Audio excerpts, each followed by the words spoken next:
Wait a minute. Whew. I love this.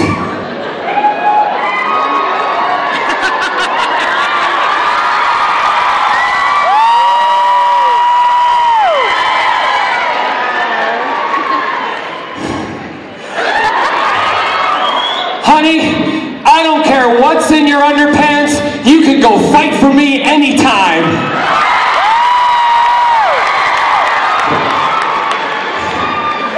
Hurry! So good. So good. All right. All of the live streamers, bye-bye. Clear out. Yeah, just a couple of photographs later. Because I don't like the distraction. And also if you're live streaming, because this is for them, for nobody else but you.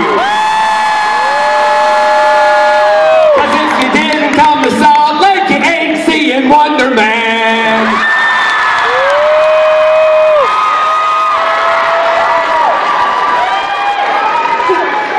My cape, it costs thousands of dollars.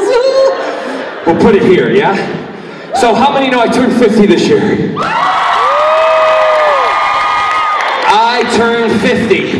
And I know, and we had a huge celebration for my 50th birthday. I threw a big party. I threw a big party. Well, my family threw a big party, but I told them what to do.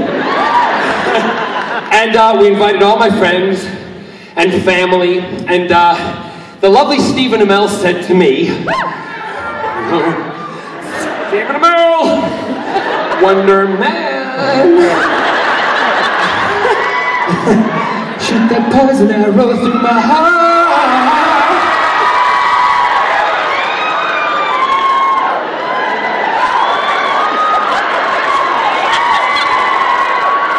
I have to remember I'm in Salt Lake City, but do I care?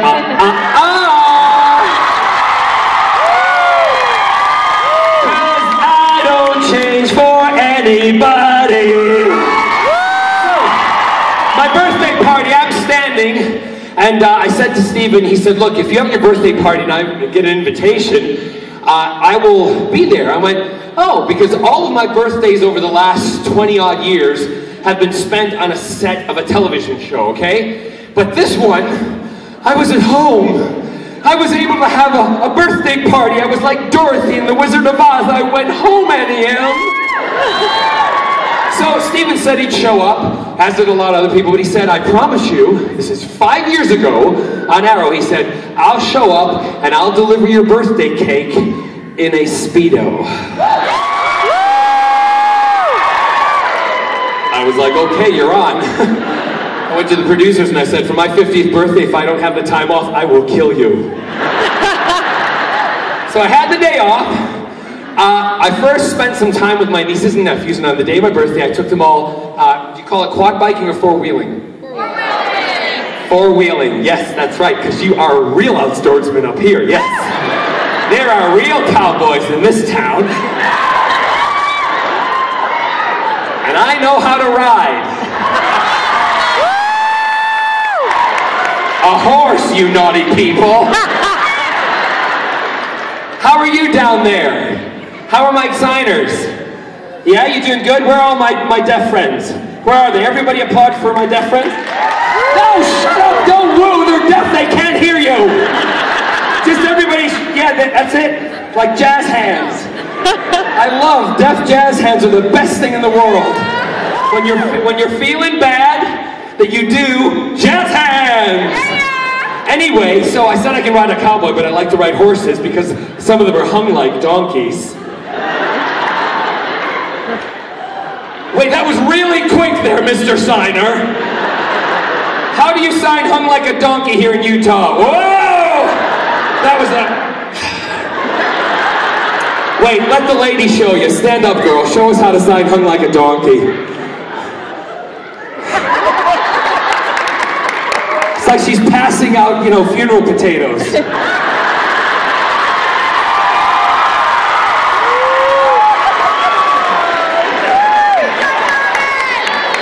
I'm gonna let you into a secret.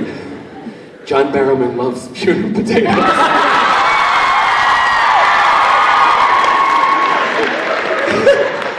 Love them. Anyway, so anybody got the recipe, please send it to me. I know it's easy, but I want a proper Salt Lake City funeral potatoes recipe, okay? Got it? Anyway, I digress, which isn't like me. I'm with my nephews. We're four. Are you keeping up with us down there, signers? You're going to be exhausted by the end of this, even if you're not hung like a donkey.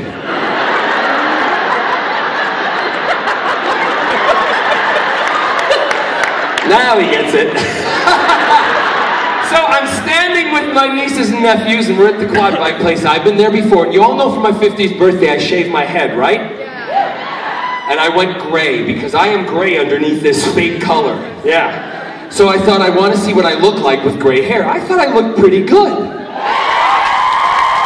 However, my nieces and nephews are all standing here. My nephew Turner's standing next to me. The guy over there is doing all of the talking. And he turns, he says, so if you're going on the quad bike, I don't want you to put your feet down, because if you put your feet down, you roll backwards, you're going to break off your legs, I'm going to have to call you Peggy. I'm like, okay, he's got a little bit of a sense of humor, a really dry one, but you're probably quite funny, and kind of cute. And he keeps looking over at me and he goes, and then if you do, and I'm thinking, I've been spotted. I've been recognized, everybody, in front of the nieces and nephews. And so he's saying, yeah, don't put on a full throttle, because if you do the full throttle and it flips over backwards, you're going to be knocked on your head. We're going to have to take that off too, and you're going to be like that Bo character.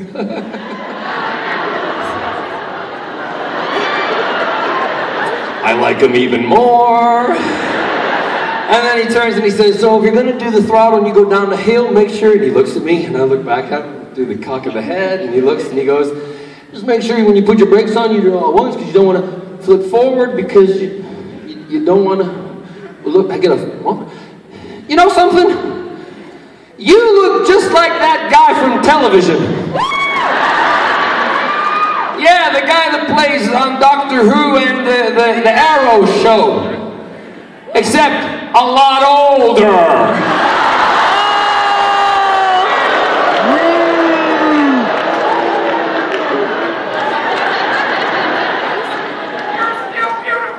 Thank you.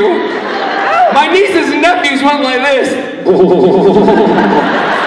Because they could feel that gray hair in the back of my neck going up, like some kind of werewolf out on a hunt. And I turned and I went, oh, and he went, yeah. Because that guy from the Green Arrow doesn't have that old man hair. Huh. Went over to my nephew, I said, Turner, we're going to show him who's old, because tonight at 3 o'clock in the morning, you and I are going to come here and he's going to have slit flat tires, right? And Turner went, Uncle John, you want to do it? I'm with you. I'm like, good on you, son. I went, ah, ha, ha, ha, ha. Next morning, made the news. Vandals dressed as a TARDIS.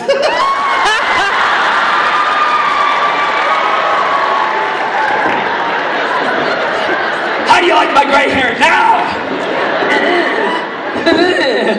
No, I didn't do it. I'm not that stupid. I sent my nephew Turner in a dress. Of course I did. No, anyway, so that was my 50th birthday. That evening, I get to the party, and we're dancing. You all know Kelsey, don't you? Yes! 3 people. Kelsey, where are you? Come on up, Kelsey. Where are you? Are you behind me? This is Kelsey, everybody. Kelsey runs my life. And she runs Scott's life. Who's easier? You are.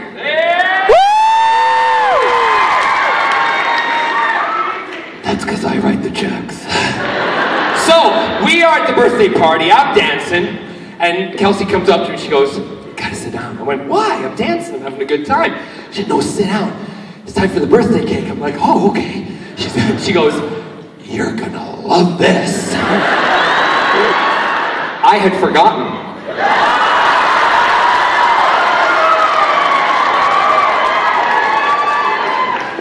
Remember, I'm 50 now, memory's kind of going a little. So So I sit down, and I'm like, okay, the lights all go out, and everyone starts singing happy birthday, and from a distance, I see all the candles on a big birthday cake with my name on it, coming towards me with my face on it. And right below my face, my friend Keith Jack and my lovely friend Steve Namel, they have on their gold lame Speedos. And nothing else. And Kelsey leans into me and she says, great, right? And I went, great, awesome. I said, where did they change it? She said, in the bedroom. I said, what do you mean they changed in the bedroom? How do you know? And she said, I was there and I took video for you.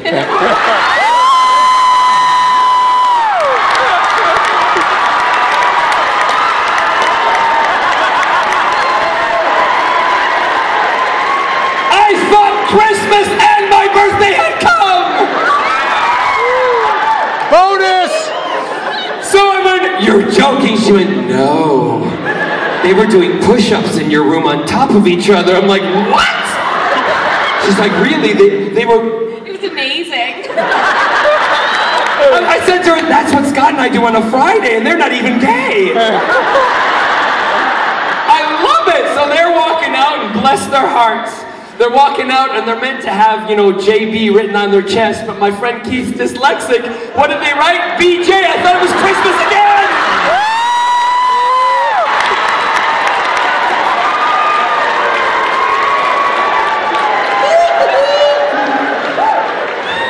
I said to her, this is awesome. She said, I'll show you the video later over a straight vodka. I said, straight? They're coming with us. They won't be straight by the end of the night.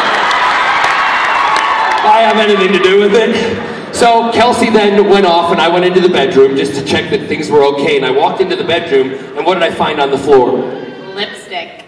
Lipstick marks all over my floor. Not because some woman was kissing my carpet. Now that was not meant to be rude, I'm telling you. And some of you went there. There's no carpet kissing in my house at all!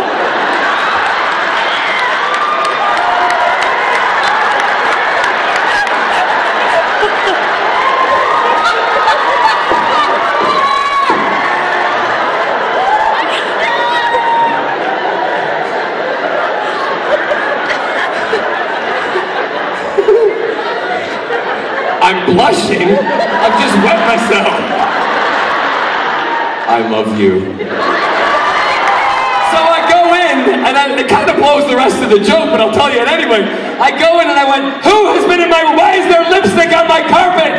Because you know what the worst thing you can do in a gay man's house? Stain his carpet or his curtains. See, it wasn't as funny as the... Big round of applause for Kelsey, everybody! I didn't put, if I fall, I apologize, because I didn't put any grips on my heels, and they're very slippery up here. How many ladies walk in heels here? Yeah, 4. But can you walk like this?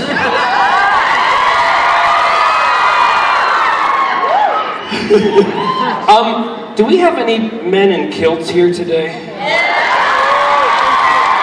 Who's all wearing a kilt? Stand up. Who's wearing a kilt? Stand up. Stand up. Everybody in a kilt, come on down here to this ramp. Here.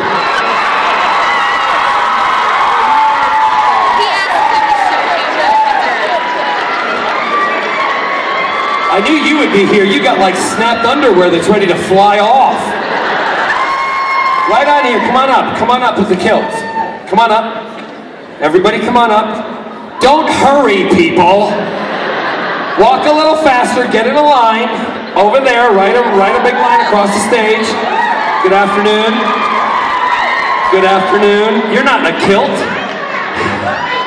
But you're Air Force, and look at the butts on these guys. Look at that. I love our military boys. Thank you for your service.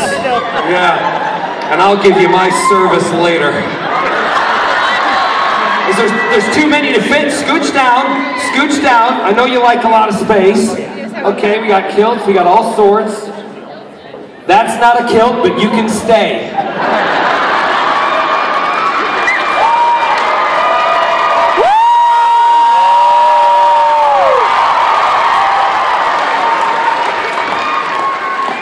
Scott, honey, I'm bringing home a cheerleader. So, do you all know why you're up here? You do. You have no idea. Well, you have an out. And it's not out of the closet either, okay? You have an out, because I'm going to lay down on the ground. And you're going to do a line. I do this now. This is my new thing. And you're going to walk, walk, walk, walk, and then I'm going to be there, and you're going to go, whoop, whoop, right over my face. And I am going to check as a true Scotsman to see if you're true or not.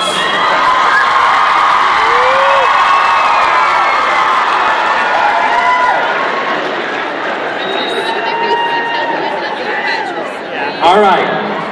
I've never seen so many scared men in my life. If any of these are your partners, take pictures now, because let me tell you, you can use this. You can use this for when you want something. Remember that time you straddled John Barrowman's face in public? I want a new pair of shoes. I want a new pair of jeans. No, honey, you can't. No, you straddled John Barrowman's face in public. All right, I'm gonna get done. Do we have any music for this? Can we think of some music? Or do you just want to enjoy it with quiet? All right, no music. I've got to lie down on my back, everybody.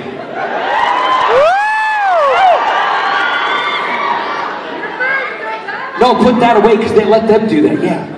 You're Facebook Live, aren't you? Turn that off. All right, here we go. Down. Oh, you know why it's really? If I do that, you're gonna get a glimpse. It'll be like a fruit basket falling out, like a banana and two plums, right? Okay. All I ask is you don't hit you at the end of the line. No. Don't worry, Air Force isn't going. He's got pants on. All right, I'm going to lie down. Gentlemen, we're going to do a nice march around one at a time and follow each other. Here we go. Ready, and...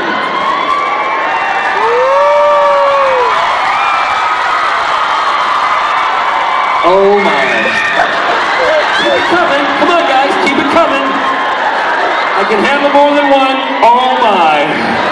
Oh, hello. Oh, dear gosh. Oh, hallelujah. Oh, dear. Hallelujah. Mother, and mother again. Oh, ah! Oh, those are huge. And don't show that.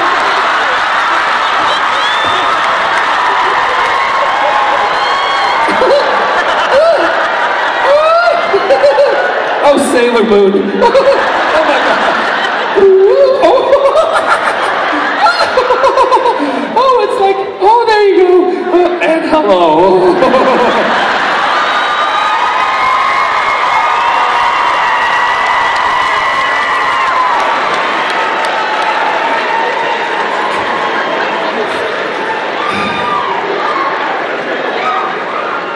It just goes to prove that if there is a maker, he didn't have a set plan.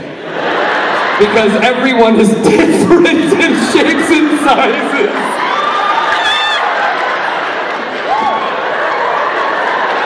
But I have never been winked at by so many eyes with big eyelashes in my life. Thank you, gentlemen, that was awesome.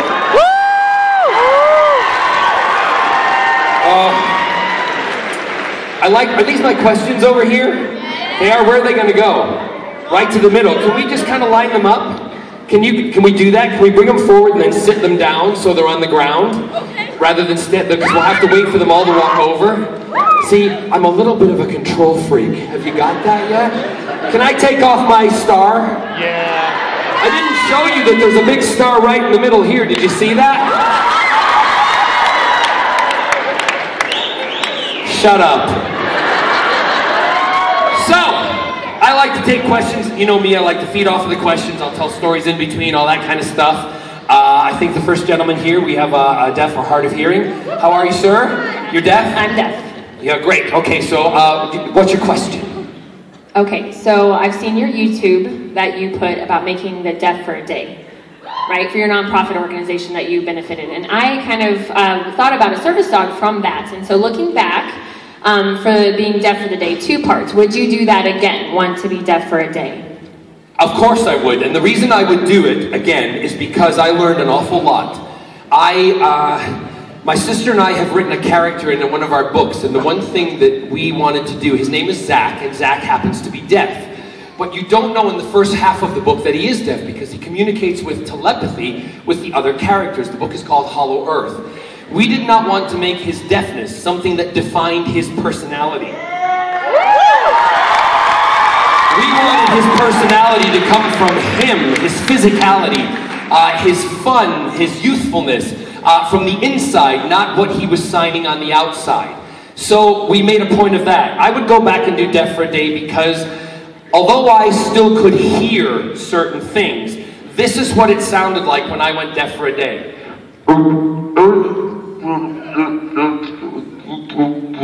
It sounded very muffled, or very dull, okay? And I felt like I had pressure in my head. They took things and they blocked out probably 98% of my hearing. The one thing that I learned, and if for those of you who don't have any deaf friends, I urge you when you see somebody in the street that you might think if they're deaf and you see them talking, just say hello. Talk to them in the coffee shop. Do something, because it is something that as a deaf person you tend to feel alienated because people don't want to make the effort to talk to you because they think they can't. I also had friends, my business partner, I produced TV shows, right, in the UK. I do all sorts of stuff. And I was in this shoot and doing trying to get some shots done, and I'm trying to say something, but no one was listening to me. And my manager came over to me and went, just shh, quiet down, I'll deal with it, I'll deal with it. I'm like, what? Just because I can't hear means that I can't do something? People wouldn't talk to me in the street. I tried to ask somebody for help. They just walked past me because they thought I was crazy. Going up to them trying to ask for help. However, when I got the dog, the very next day, and I did all those tasks all over again, everybody wanted to talk to the dog. Everybody wanted to pet the dog. Everybody wanted to do all that stuff, but talk to me because of the dog. So hearing dogs make a huge difference to deaf people, particularly at home, because we don't think about it. If somebody has a fire, someone's at the door, unless they have the lights and all the mechanisms in there, how do they hear it, right? So I definitely would go deaf for a day. What was the second part of the question? So yes, about having the experience in the past. Would you do that again? I guess it kind of was a 2-part that you've already answered. Awesome. Big round of applause, everybody! And you're welcome. His name's John. Hey, John. John. You're very handsome. You have a boyfriend? Okay.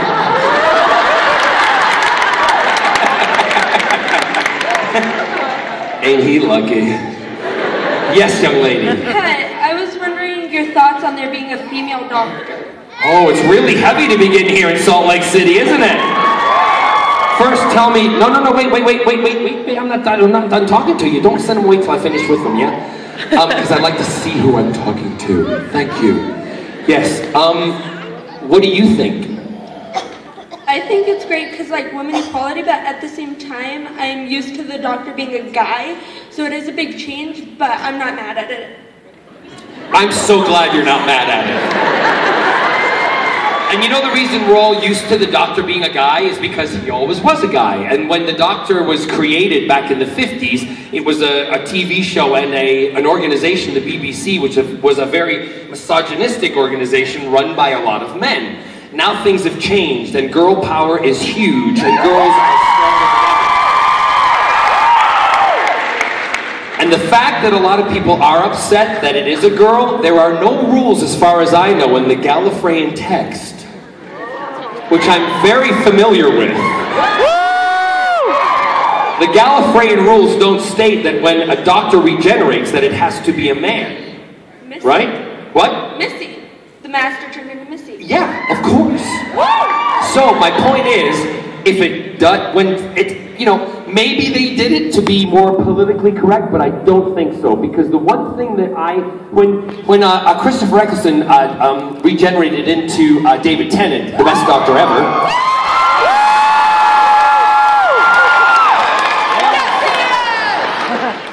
There was a lot of people upset. They're like, oh, it can't be someone that young because they're never going to be able to da-da-da. And it's like, just shut up. Because what will happen is that TARDIS door will open and we will all step inside that TARDIS because that's what we go into to go on the journey, and whoever's driving it or whoever's the companion, we go with them because we want to go on the journey. It's not about who's flying it.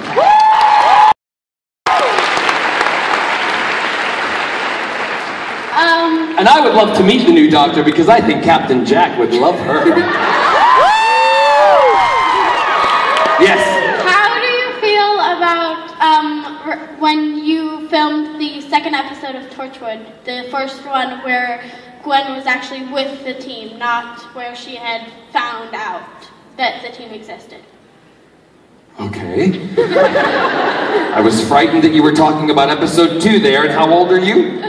12. 12? Are your parents here? Yes. Where are they? Where are they? Okay, well, raise your hands, or don't you want to be recognized now? That you let your daughter, 12 years old, watch episode 2, they don't care, do you? I love you. Best to know about life before they get out into the world. They also let me watch Grey's Anatomy. Okay! I love Grey's Anatomy. I love you-know-who. Who's your favorite? Probably either George or Izzy. Okay, so how did I feel episode 1 when Gwen was, episode 2, when Gwen became part of the team? It was awesome because, you know, I'll let you in a secret. I read the scripts. I knew it was going to happen because I was the main character in the show and they told me what was going to happen through the whole season, so I kind of knew she was going to become part of the team. But as a character like Captain Jack saw Gwen as the heart of the group, because over the centuries and the decades and the time and the troubles that Jack had been through, Jack had lost a little bit of his heart and wasn't so connected to humanity anymore. He was more connected to doing the thing that would save humanity. So Gwen taught him being the heart. That's why he wanted her in there. That's why he had all the other people around, you know, the medical officer, the scientific girl Tosh, and he had his make-out partner, Yanto. That was the PG version. So Gwen was the heart, and that's why Jack didn't love her in the way that he wanted to, like, you know, marry her or anything. He loved her as a companion and as a person because she was able to teach him things about life that he needed to relearn. So, totally cool with it. Did you like it? Yes, I thought it was a very funny episode. You thought it was very funny? Yeah, well, we're not going to go there, okay, 12? I'm avoiding that like the plague right now. Awkward, not funny. Awkward moment, not funny. Yeah, really awkward. Did you watch it with your parents? Sit down.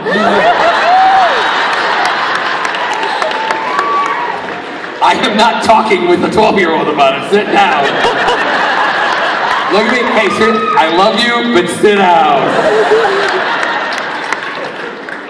For those of you who haven't seen episode 2 of Torchwood, you want to watch it now and understand what I'm talking about. Yes. All right. So, you may have turned 50 this year, but I turned 14 today. You turned 14 today. Happy birthday! Anyway, so my question is, many fans of Supernatural want to see you play a human Impala. How do you feel about doing that? Hurrah! Yes, I want to be that Impala. Yes! And And you're 14 and I can't say my comeback line. Yeah, we all know it. So someone older asked me that question a little bit later. You got it? Who's older in there? Do we have any adults in this line, really? All over 18? Thank goodness. Ask me that question in a minute. But yes, I would love to be the human Impala. Sit down and you'll hear the answer later. Yes, sir. My wife didn't let me wear my kilt. Your wife didn't let you wear your kilt? Too bad. Because you look like you would have rocked it. So, question.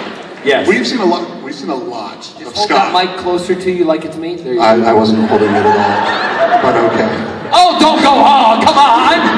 So we just had a 12-year-old up here talking about episode 2 where a girl, come on, right? Okay, so we've seen a lot of your husband on your Facebook videos. Who has not heard that story? I believe your term was wang-a-ding-ding. No, who hasn't seen the video? Can we turn the lights up a little bit? Who hasn't seen the video? So you don't know what we're talking about. I'm just going to tell the story. You might want to sit down for this one.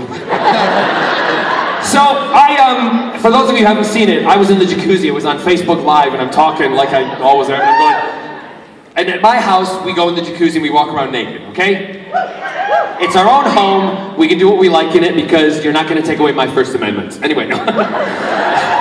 So I'm in the house, I'm in the jacuzzi, and I'm like this, and went, hey everybody, on Facebook Live, shot from the waist up, and I'm going, hey everybody, I just wanted to say what's going to go on in the next couple of weeks, everything's going great, and all of a sudden I hear behind me, sploosh. And I turn around and I go, did you just walk behind me naked?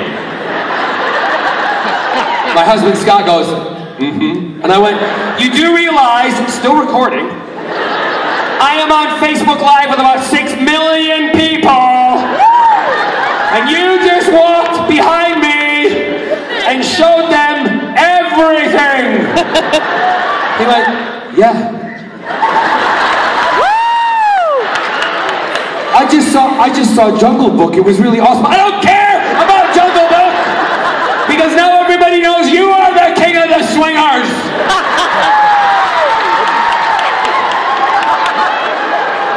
What are you thinking? Still recording. So I apologized to everybody, and then I thought, you know what? Why am I apologizing? It's our own house. I want to record it. If I put it online, if it happens, it's an accident. It's not like I'm a Kardashian going, bloop, you know what I mean? Which is fine also, but it was an accident. Well, Facebook took it down. But not before all of you, my lovelies, got it and made it go viral within 20 seconds. It was all over the planet. The king of the swingers was taking control. It was awesome. So, however, I then went to my in-laws' house, and I'm sitting with my mother-in-law, Sheila. And my father-in-law, Sterling's in the kitchen. I'm having afternoon tea with Sheila. And Sheila, in the conservatory, leans over to me about a week later and she says, John! It's Sheila. John! I got a phone call from Jackie today. You remember Jackie, don't you? She loves you and Scotty. Jackie's wonderful. She looks good now. She's had her hair cut and a little bit of work done, but she's fine. I'm like, yeah, I remember Jackie. Well, Jackie said, Sheila, have you seen the papers today? I said, no, Jackie, I haven't seen the papers. Why? She said, well, you should, because apparently Scott's cocky's all over the internet.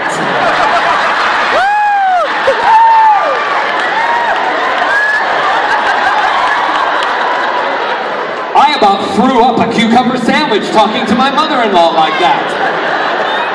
And she said, yes, it's rather funny, isn't it, John? I wish Scotty would keep his cocky in his pants, John.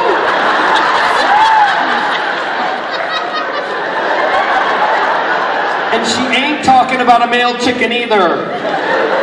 So I'm like trying to get through this conversation, and I'm like, okay, well, I'll tell him that, Sheila. And immediately Sterling walks into the conservatory and he goes, with a basket, a thing full of sandwiches, I don't know why he should. Apparently he's well hung.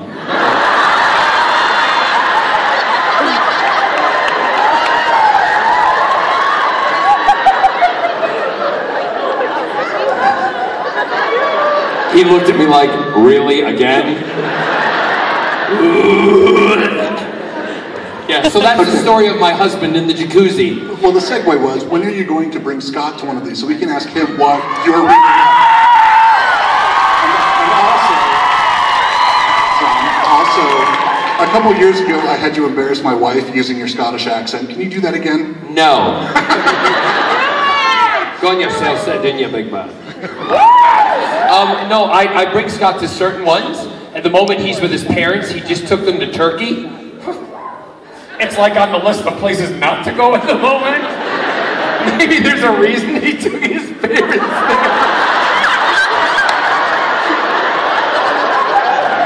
I said to him, why are you taking them to Turkey? He said, you paid for the trip, so it looked like you've done it.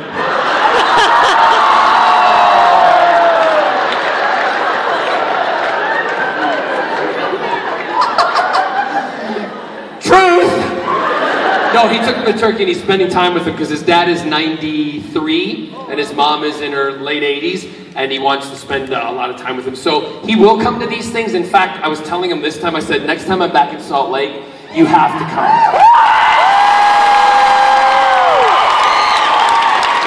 But the problem is, my Scott will find a way. He loves architecture, he loves history, he loves stories, he loves all that. The last time we were in Salt Lake, we went to visit a lot of the place, you don't call them Mormon temple, like the Mormon, what? Temple Square. Temple Square, thank you. Temple Square, where, you know, if you step in the wrong building, you're ushered out very quickly. Catherine Tate was ushered out. She's like, excuse me, what? What? Do you know who I am? No, but my Scott will probably get arrested. Seriously, because he will find a way to get in and walk around, and if people are following, because, you know, there's no aggression, no anger, right? People will be like, sir, sir, and he'll be like, like he does to me at home, pretending he doesn't hear me. It's called selective deafness. Yes. Hi, my name's John also. Hi, John. You're very handsome. How old are you? I am 15. Okay.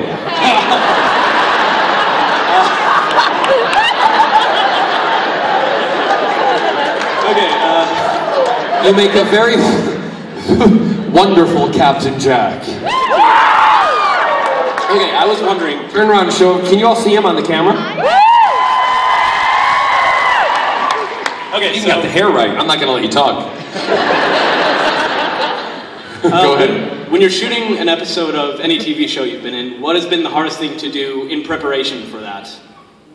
Like, I have to be honest with you. I don't find it hard to prepare because all I need to do really is learn the lines, and then the training that I had was just to get up and do it and not to think about it too much. And that's a lot of actors try to get to the point where they don't think about it too much because. What? Teach you. Shut up first. Listen and maybe you'll learn. It's John's turn.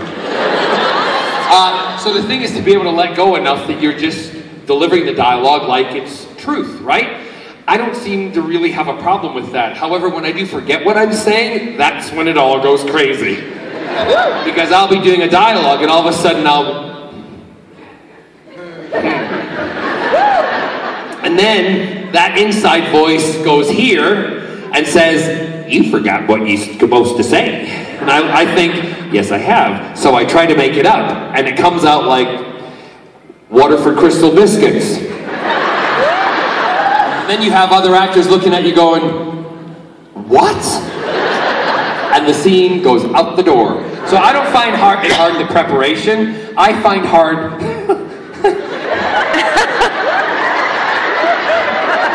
Stop it. I find it hard keeping my focus when I go wrong. Right?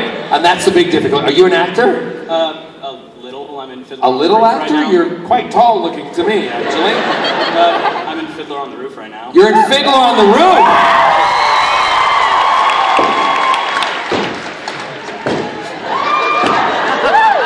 dance. Oh yeah. I did the bottle dance with bottles on my head, and everyone was like, this is a true story. This is like, everyone's going, how do you keep the bottles on your head every night, Barrowman? And I didn't tell them that when I would take the stuff off and I'd put it away, I'd hide my tray with the bottles, right? I glued those things down. So I'd walk out like shaking, go, oh, just enough that they'd rattle, and then I'd put them under my head and I'd be like, everyone else's bottles classic, mine are like, woo! Nailed them too.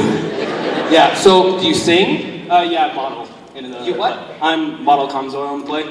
The tailor. Model comms oil, yes. Model the tailor. Hoddle, oh hoddle, have I got a man for you? He's rich, he's tall. In fact, he's 62. He's just a nice man.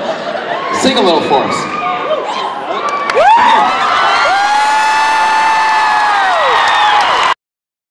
So I'm walking around in this and I'm conscious because you know I had an operation about 5-6 weeks ago, and they went through my stomach, so my abs are gone. I never really had them, but I've got what I call a slab now. How are you? Nervous. Really? Don't be nervous at all. There's nobody out there who cares. Okay, you ready? You're not ready? Do you want to sing? What do you know otherwise than Model the Tailor? From the play or just any song? Any song. Musical. Oh, from a musical? Yes.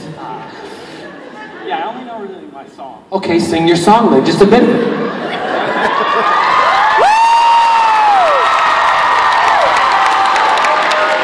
I'll do the bottle dance.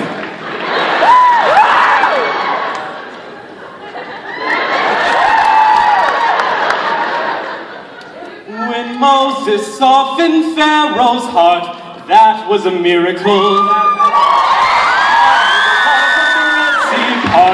That was a miracle too. Miracles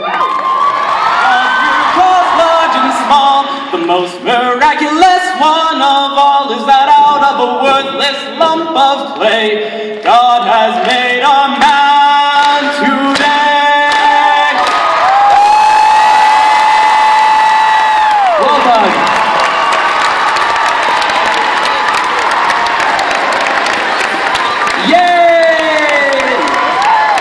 Well done, John. Where are my free tickets? Yes, sweetheart. Hi. Hi. So before you said you didn't really prepare, but does the small amount that you do ever like change between when you were a companion and? Oh, absolutely. Because in rehearsals, you've got other actors and they might do things differently, and that's why you have to be like a sponge. You got to soak it all up and then squeeze all that water and stuff, whatever your imagination creates, back at them, because you have to do it as they're doing. It's like playing a good game of tennis. You got to hit the ball back. You can't just like stop and go, I didn't like that, because you'd lose the point, right? So you got to keep hitting the ball back no matter where they hit it. You got to dive for it, hit it, and that's what acting's like. If you think of it like a tennis game, it's the best way to think about it. Yeah? Thank you. You're welcome. Yes. Hi. Hi, John. How are you? Do not pee. Some faith. Have some. I got a lot of faith, honey, but I've been to a lot of these cons and I know what happens. I did fly all the way for you, so. You did fly all the way from me or to see me? I told you I was nervous. Don't be worried. Just pull that down a little. Let everybody. Yeah, there you go. Awesome. What's your question? I wanted to know if you, when you auditioned, did you audition for Doctor Who, or did they just look at you and say, yeah, we want you? Or did you have an audition? I slept with everybody in the BBC.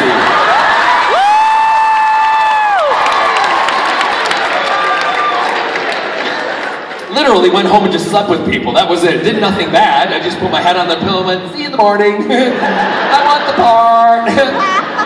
No, I auditioned for it. I went to Russell T Davies and Phil Collinson were in the audition room, and Russell wanted me to actually be in Queer as Folk, which is another show he wrote. And I couldn't do it because I was doing musicals at that time, and so he wanted to see me to see if I still had the matinee idol good looks that he said that he thought I had. So I went, knowing as a young man that I was going to try to impress. It was the opportunity of a lifetime. that I, as a kid who loved Doctor Who, was getting a chance to audition for a part, to be on the TARDIS. There was no way I was going to let this get through my fingers! So, I put my leather pants on, I put my black leather boots on, I put my leather jacket on, put my motorcycle helmet on, and I rode my bike to the audition, and I knew when I walked in that room, I knew of Russell and Phil, and I knew what their interests were, males. So my hair was a little longer, and they invited me into the room, and I walked into the room with my helmet still on, and I pulled the helmet off, I shook my hair, and I went, hey. And I sat down on a chair in leather pants like that.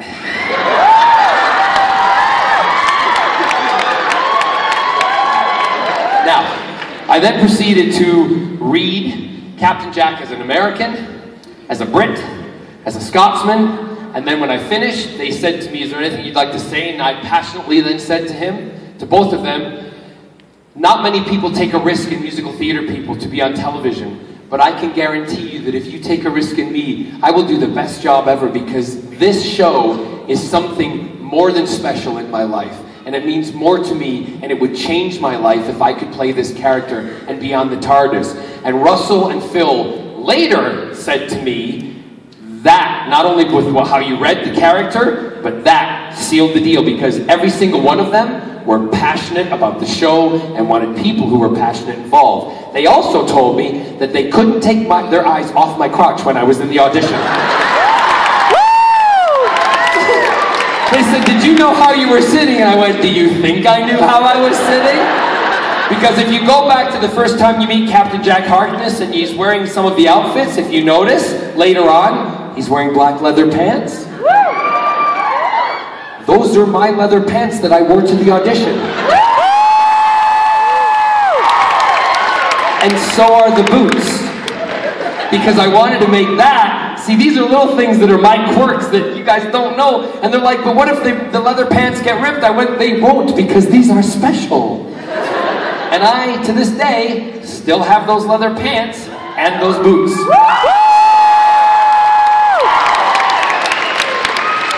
Yes. Yes, my dear. All right, so first of all, the human Impala question. How old are you? 27. 27. I want to be the human Impala so I can say to Supernatural boys, you've all been in me. Anyway.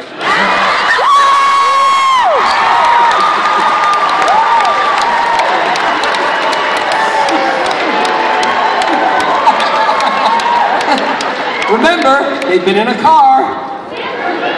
What? What? Sam or Dean? Which one would you say? Both! What are you talking about? Yes.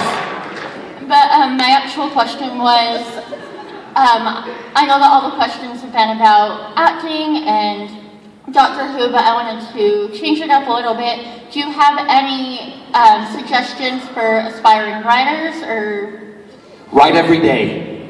That's all I can tell you. There's no magic formula, because if I had a magic formula for any of it, I would bottle it and I'd try and sell it and I'd be a Zagonka Bigadillionaire, right? But there's not. It's a little bit of luck, and it's a lot of perseverance and a lot of passion.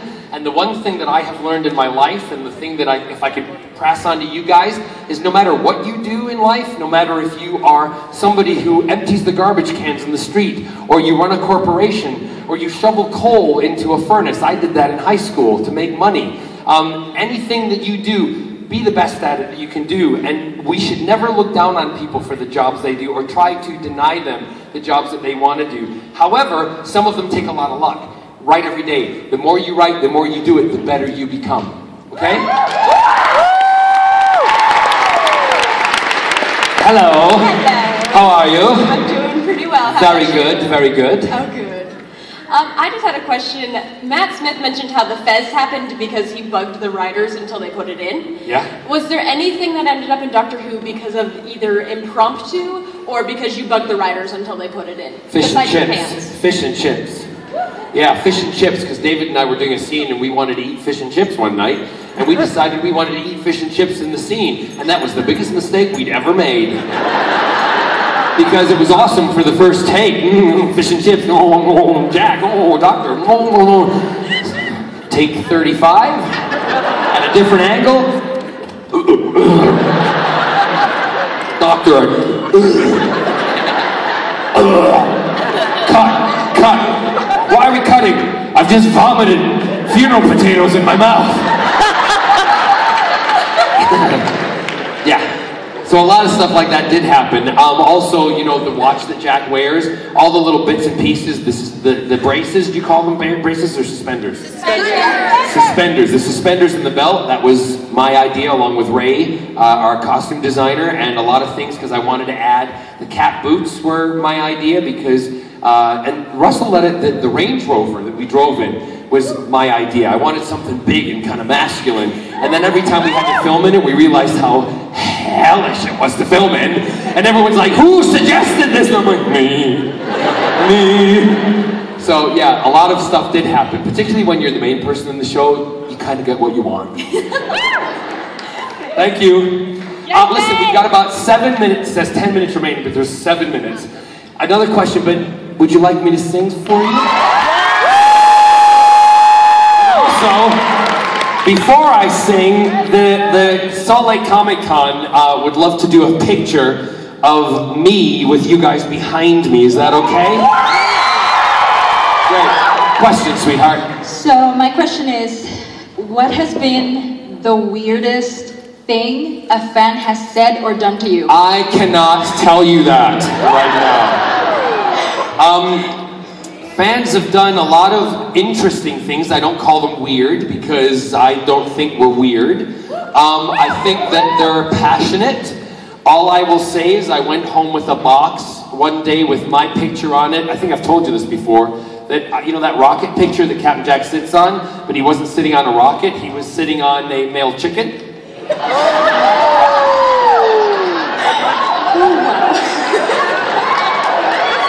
And I accepted this from a Klingon.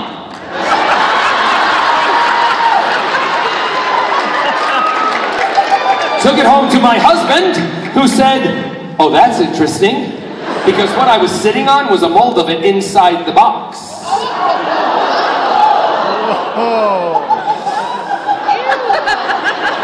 And my husband looked at it, he's like, is it a candle? I'm like, does it look like a candle?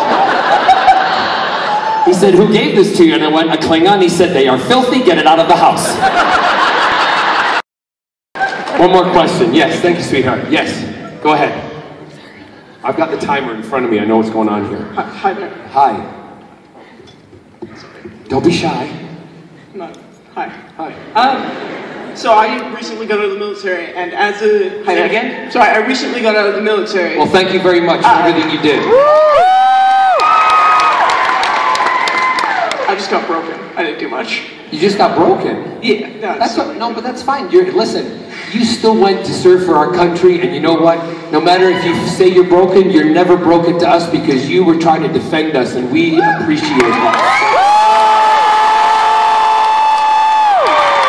And if I can say this to you, because I see you're getting a bit emotional, but the one thing that I firmly agree and disagree with, one thing is that when you're in the military, again, I say it, I don't care what you are on the inside of your clothing. If you have more guts than I do to go defend our country, you should be able to do it. And the other thing, if you come back and there's something slightly wrong, then we as a country should pay every single medical bill that you have for the rest of your life.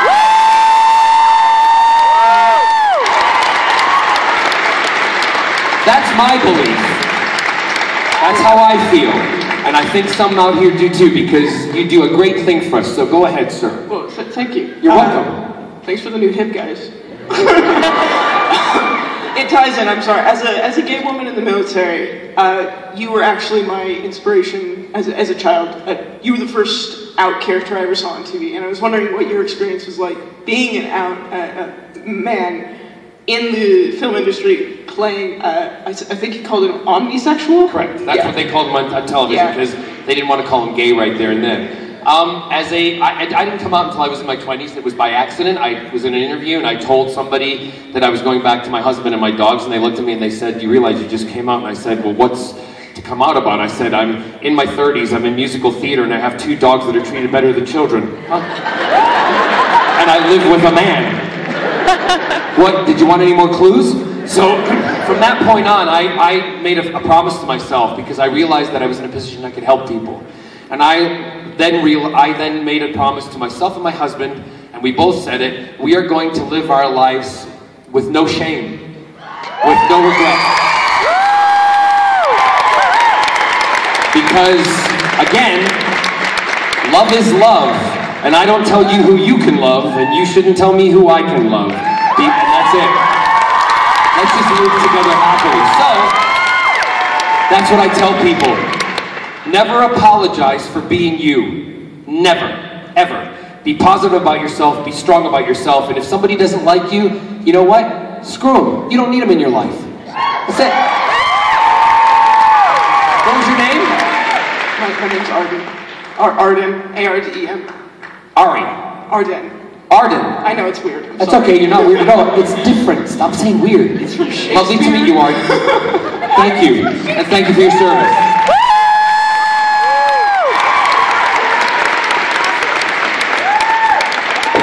So, I'm going to sing a song for you. You ready? I need your help. Put the lights up, everybody. Put the lights up. We're all going to sing Good Luck Signers. This is a fast one. By the way, I love your TARDIS over there. It's awesome. You ready? We're going to sing. Hit the music, everybody. And by the way, before... Oh, no, wait, stop! Thank you, guys. Let's do the picture first. Come on up here. Who's doing the photograph? Get up here really quickly. Yeah? All right, so I want everybody to stand up and go... Okay? Not yet. House lights up, everybody, and...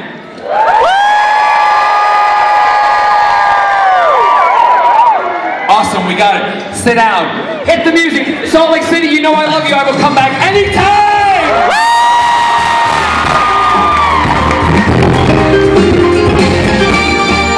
Her name was Lola.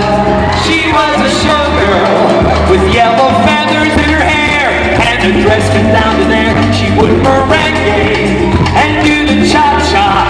And while she tried to be a star, Tony always tended bar across the crowded floor. They worked from 8 till 4. She was young and they had each other. Who could ask for more? Everyone at the Copa. The hottest spot north of Havana. At the Copa, Copacabana. Music and passion were always the fashion at the Copa. Don't fall in love.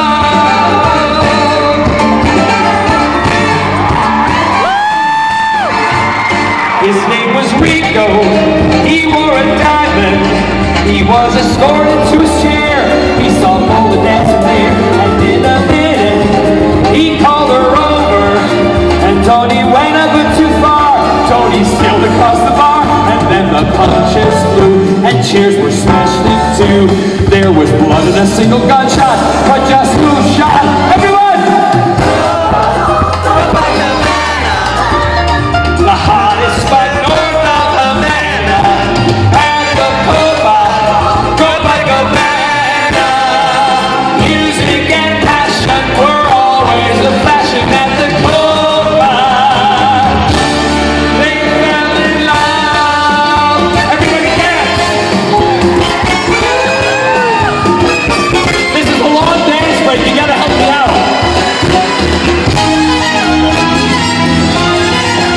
There you go. Well, you're a superhero, and you're driving through the rest of the crowd. Ready?